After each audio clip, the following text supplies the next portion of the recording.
NCP যদি বিএনপির সাথে জোটে যায়, দেখেন এনসিপি হচ্ছে 24-এর অভ্যুত্থানকে ধারণ করা দল, শুধু ধারণ না, যদি এই অভ্যুত্থানের পাল্টা যদি কোনো অভ্যুত্থান হয়, প্রথম যে ভিকটিম হবে সেটা হচ্ছে এনসিপি।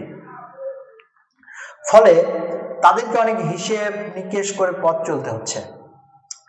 তারা এই মুহূর্তে যদি বিএনপির সাথে জোটে যায়, বিএনপি আসলে 5ই আগস্টের যে অভ্যুত্থানের যে স্বপ্ন, যে সংস্কার, এগুলো করবে কিনা এটা নিয়ে কিন্তু অলরেডি জনমতে অনেক প্রশ্ন তৈরি হচ্ছে।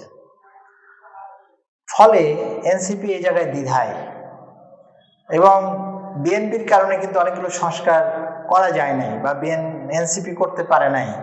যেমন সংবিধানকে ছুঁড়ে ফেলা, এরপরে হচ্ছে রাষ্ট্রপতির চুপ্পুকে অপসারণ করা, এই কাজগুলো করতে পারে নাই।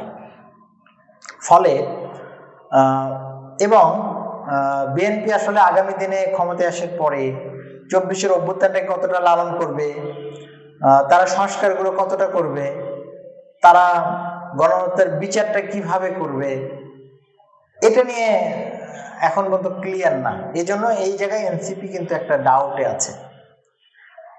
ফলে বিএনপির সাথে যাওয়া নিয়েও তাদের মধ্যে একটা ডিবেট আছে যে বিএনপির সাথে যাওয়ার কারণে এনসিপি আর বিএনপির দুইজনের আদর্শ একেবারে বিপরীত হয়ে যায় কিনা।